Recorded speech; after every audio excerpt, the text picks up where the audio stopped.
Good morning, good afternoon, and good evening, wherever you are. Welcome to the Driving My Mind podcast. Um, I'm happy. I'm almost out of work, get a little break, and I'm going to end up doing summer school. So I heard they bumped up the pay a little bit. Student loans are coming back on, and I have exactly or nearly exactly $10,000. Unfortunately, I really strongly feel like they're not going to be providing that relief. For better or for worse, I'm okay with it. Like I said in a previous car walkthrough, I worked at AutoZone for a little over 2 years to help bring down my student loan debt, and I got it literally to $10,000 thereabouts. It's like 10,500 or something like that. So I'll be using summer school money to get that bill out of the way before we got to rock and roll on that again. But enough about me, enough about that depressing fact. Let's go straight into today's topic, your two-car garage. I'm making this part of a two-part series, right? This is the first part where it's going to be a two-car garage. Next week, I hope you guys tune in where we go into the three-car garage. And the dynamic changes 1,000%. Because let's go straight into it. Two-car garage. You know, you purchased your home or you're in a special spot where you can only have two cars. You know, wifey says, enough's enough, two cars, that's it. We only have space for two cars, one in the front, one in the driveway, one in the garage. We have too much junk, yada, yada, yada. Hopefully I never have to deal with that kind of nonsense. But you're limited, right? How do you decide what those two cars are going to be? Let's pretend wifey or hubby says, you can pick the cars, you can choose the cars as long as they meet a certain criteria and I can drive it. Hopefully you have a man or woman that can drive your stick shift car, right? But I'm even going to take that, into consideration for some cars, but let's even take that out of the equation with now these, amazing ZF autos and DSGs out there. Let's take that out of the equation. How do we decide what those two cars are going to be in general, right? And so I kind of say you have to narrow it down to practicality. If you are only allowed two cars, I strongly feel that practicality takes the highest hierarchy of them all over, fun, over, efficient, expendable maintenance, inoffensive styling. Everything's going to come down to practicality. And when you think about, well, what two, I can get two cars, but I have to keep it practical. How or where in the world do you find that? And you have to take a quick step back. You have to realize that at the end of the day, you'll have to sacrifice one or multiple parts of what you're looking for in a car. If I had it my way, we'd all have V8s, two-seater, rear-wheel drive cars. But that's not realistic. I have a family of four, plus a wifey. Oh, well, there goes any two-seater car. I can't even get everybody in. So I met a gentleman at a car show. He has the yellow Camaro ZL1 1LE. Beautiful car. Dude, he has a family of like 5 or 6. And he and his wife, they tag team. He'll take the Camaro and they'll take their daily out to some of these car meets. And again, it's just a matter of bringing everybody in. And yeah, the Camaro can technically seat 4. But again, if you have 5 children plus a wifey, there's just no possible way of doing it. And so you have to realize that you are going to be sacrificing one or more of what you're looking for in a car. And so I've kind of narrowed it down to a top 4, right? And again, I'm looking mostly for practicality if I only had a 2-car garage. And I'm taking, again, into account the fun factor, how efficient the car is, how expendable the car is, right? Can I use it to take all my my luggage, my Costco runs, my Chick-fil-A runs? Can it take all of that in without me having to store things at different, awkward locations? and maintenance and styling, right? You don't want a practical car that's going to end up being in the shop the whole time. And you don't want a car that you may love, but your wifey or your husband thinks is actually disgusting. Which, again, styling is always subjective. But let's kind of go straight into it. Number one, I feel like a truck is a ultimate practicality. Okay, the fun factor will be low. However, think about some of the fun trucks you can get: a Gladiator, okay, a 4Runner, a Land Rover. Now that's going to sacrifice maintenance, but those are trucks or truck platforms where you're going to instantly be part of a community. You know, you see my videos on the Jeep meets. The Jeep guys are, fantastic to talk with, to speak with. You can get so much inspiration from so many different builds. A Jeep Gladiator or anything of that nature, Toyota 4Runner, you're going to get so involved with the community, and your family is going to love it. There's a decent amount of room, and you'll find an excuse to use the truck the way you want to use it. Okay. A 4Runner will get me out to Glamis, a Gladiator will take me on that trail that looked a little more challenging in my 2-wheel drive car. And a Land Rover, you're gonna be dressing up in your Middle Eastern outfit and heading out to the sand dunes to see if you can climb up the mountains. That's what it's all about. And so getting those purpose-built trucks can definitely offer a different kind of fun factor. Being part of a community, maintenance is, if you stick with the Toyotas and even the Jeeps, you'll be probably okay. And again, it's expendable. Obviously, a Gladiator's half truck, half all 4-wheel drive beast, right? So definitely consider that as a good place to start with. One of the issues is perhaps the styling or the drivability is something that wifey may not enjoy. And so that's where we move on to my next category, the wagons, right? And I immediately go into the Volkswagen GTI. I think that is the number one car that serves a purpose. It's not good at one thing, or it's not great at one thing, but it's good at everything.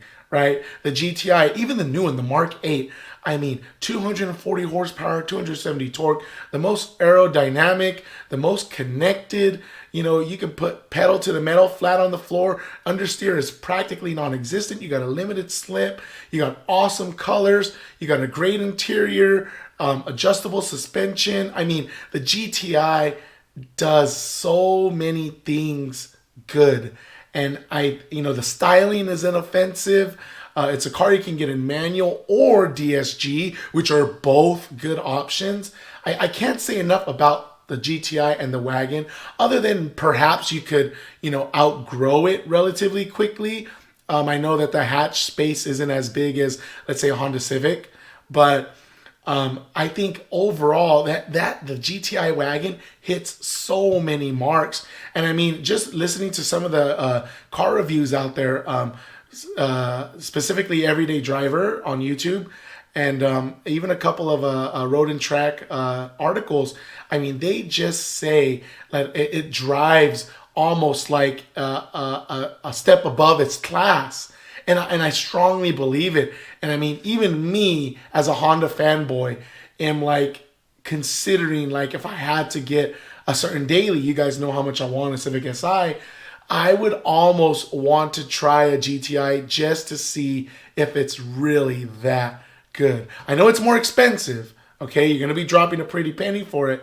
But a car, an everyman car, the GTI has it. I'm telling you. It's very something you should consider. And for those looking for something higher end, again, RS6 Avant, right? That is just beyond amazing that Audi decided to make that. And I'm glad people are buying it. You see them from time to time. And I hope more people buy it and keep them. Just like the CTSV wagons, the RS6 Avants, the E63S AMG wagons, for Mercedes. Guys, keep them, use them, love them. That can fit. Is very expendable. You can fit full size American adults in the front and back seats. It has an off the hook motor. I guess the only issue is maintenance and cost, right? But again, that car does it all. So definitely a wagon. Consider a wagon. Those that I named, GTI, R6 Avant, E63S wagon. Those are all fantastic options. Even Bimmer used to make the wagons back in the day, but they stopped, unfortunately. Moving right along, sporty CUV. Now, don't flame me. It's possible to get a sporty CUV. I've talked about this in previous podcasts. I've talked about it in the video walkthroughs. The Macan S's. I mean, I'm telling you, the Macan, if you can't get the 911, but you want the Porsche experience, review after review after review has named the Macan S small but nimble and athletic and just drives no different or as close to a Cayman and 911. And, you can treat it as such. Now, obviously, it's going to have its limits, but you get a Macan S or even a GTS, everyone says how the limits of that freaking SUV are sky high, okay? And so a Macan, a sporty CUV, is definitely something you can consider. If you had only a 2-car garage, I'd throw that in there right away. Now, once you get to the 4 full-size adults, it gets really tough. And that's where maybe I'd go wagon. But again, Macan S is really good. Now, that's out of a ballpark, or the maintenance is going to be an issue. So go down to the Koreans, the Kona N. As disgusting as I think the Kona N is as a concept, so many people, I see more Kona N's than I do Elantra N's, which breaks my heart deep inside. But the Kona N is very, very capable, and it's a sporty CUV. You can have lots of fun in it for what it is, okay? And it's at a reasonable price. I just want people to if you had to say, ew, I don't want a wagon, I don't want a truck, get wifey a Macan S or a Kona N, and she'll be like, oh, okay, she can do that. She can stomach that. She can manage that. And I think that there is, the market for sporty CUVs, I think, is going to slowly increase with Kona N, with Macan S's. You got some of these Subaru wagons. They're more off-roady, but I've always loved them. And I think if you get something that's tailored to the enthusiast, a sporty CUV can definitely, or more capable CUV, can definitely be an option. Look at the Pilot, the Honda Pilot Trail Sport, right? Or the Honda Ridgeline with the HPD package, right? They're starting to cater to those enthusiasts, and I hope that people pick those up. If that had to be the option, you got the 2-car garage. Last but not least, this is where I fall into the sporty sedan. Guys, don't leave the sedans behind. The Elantra N's or the Honda Accords of yesteryear with the V6. You can still get a Toyota Camry with a V6. Dude, those things are 315 horsepower. You guys are sleeping on these. The Acura TLX Type S. Those cars are amazing, and people sleep on them. Shoot, you can get a Camry TRD. It's like tuned by TRD. It just mystifies me that people are sleeping on these cars, and they'd rather get a Rave 4 than a freaking Camry TRD. You're kidding me. Sedans are bigger than they've ever been, for better or for worse. You can fit 4 full-size adults in an Accord or a Camry. I mean, you've seen the Accord 2.0 T. I mean, those things are huge, and it has the freaking Type R motor in it. Like, why are you guys sleeping on this? And for those that, I can't be driving an Accord or a Camry, BMW is always the answer, people. They have the best sedans in the world. And if you can't get the M series, like I put BMW M3 because I can get that in manual, or if I had to get a DSG for wifey, but I can get that in manual or I get it in DSG. I have 470, 75, 71 horsepower, whatever it is, in a sedan package. Come on, guys. You guys are sleeping on the sedans. And if you can't get that, get, the M Sport, right? Which you could still get a lot of the tuning and the comfortability with, the ability to still have fun. And that's what I feel is all about. All these are practical, but they can still offer fun, or they can still offer expendability. And as I stated earlier, you're going to have to sacrifice one or two things. But again, we are in a 2-car garage.